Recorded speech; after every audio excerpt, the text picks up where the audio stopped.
Ovo je prosto neverovatno testo, verujte mi, pogledajte vi ovo. To je tako mekano da možete da savijate koliko želite.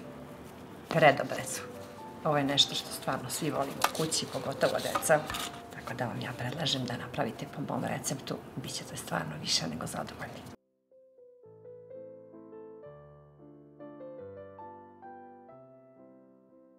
Ovdje imam 8 grama suvog kvasca, vi možete da stavite oko 35 do 40 grama svežeg. Kašičicu šećera, 300 ml mlakog mleka,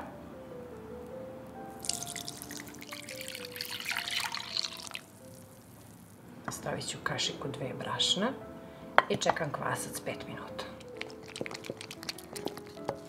U nadušli kvasac dodat ću ulje, ovdje ima 100 ml.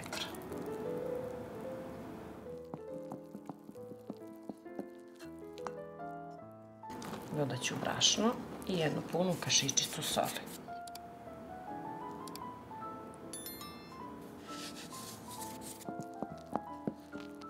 Postepeno ću da dodajem brašno i da zamesim jedno fino meko testo.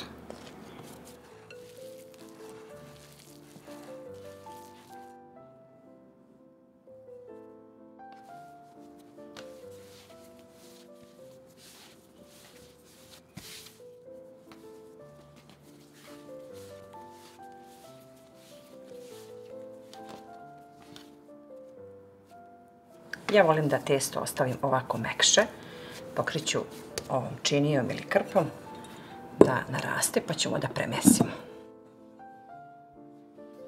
Sad je potrebno da testo premesimo i da ostavimo 30 minuta da raste. Potrošila sam 500 grama brašna jer pravim manju količinu.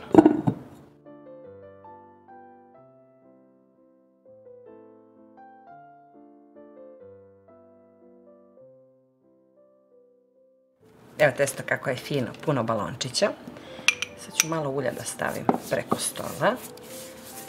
Pa ćemo da podelimo na par loptica.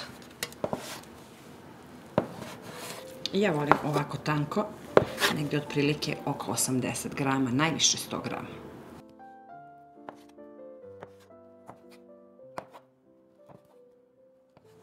Evo loptice koliko su male, ja sam merila 80 grama, bolje kad su manje. Pokriću ih krpom, samo 5 minuta da bi se lakše razvlačile. Ja koristim sad ovu malu flagiju, stavim malo ulja i razvlačim tijesto ovako u širinu, u jednu veliku tanku traku, dugačku. I sad jednostavno samo urolamo da dobijemo ovako. Evo, da dobijemo ovako skroz tanko i dodatno malo ovako pritisnemo.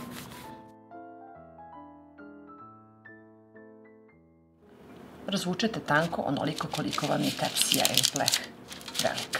Evo tako. I sad ćemo da ređemo jednu pored druge.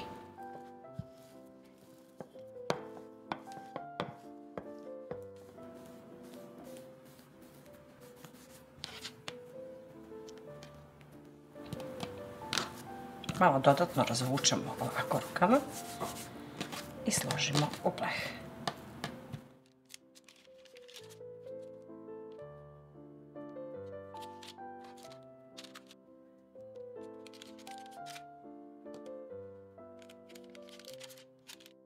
Sad je potrebno da pokrijemo krpom i da sačekamo nekih 10 minuta da narastu. Evo sad kad su narasli, sad premažemo samo ovako pomalo sa obično ulje i pečemo na 200 stepeni 10 do 15 minuta jer su jako tanki. Samo da dobiju zlatno žutu boju. Dok se slanci peku, treba nam preliv, trebaju nam 2 kašike brašna, onako pune. 1 kašika soli, ali nije baš puna kao što vidite. I 1 kašičica praška za pecivo ili pola kašičice sode bikarbone. Promešat ću i stavljat ću pomalo vode, po 1 kašiku 2, da dobijemo gustinu kao za palačinke, možda malo gušće.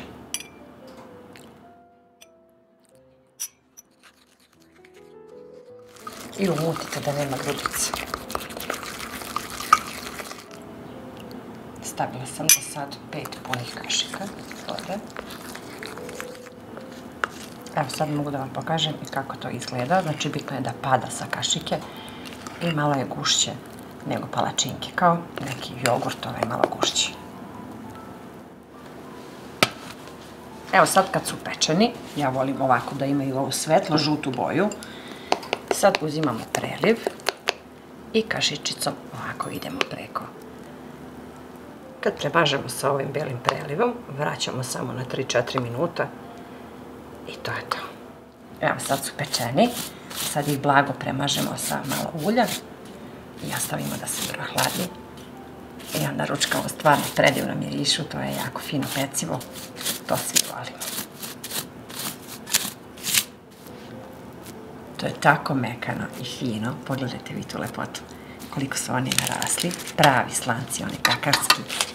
Ovako treba da izgledaju, znači ne sme da nam bude testo debelo, pogledajte ispod kako je to lepo, kao one pekarske kifle. Jao, to je tako mekano, kao suđerčići.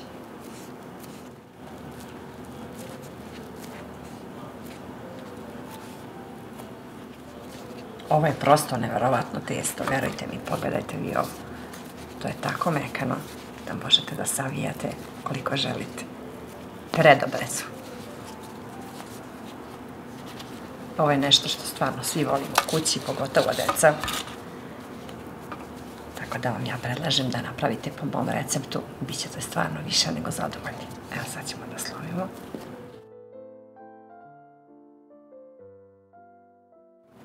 Stvarno nešto fantastično, ja vam predlažem da napravite i da mi obavezno pišete u komentarima.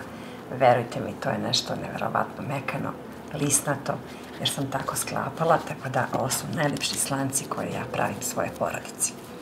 Sve vas puno pozdravlja vaša Aurora, obavezno mi pišite u komentarima, pa se vidimo uskoro sa nekim novim receptom iz moje kuhinje.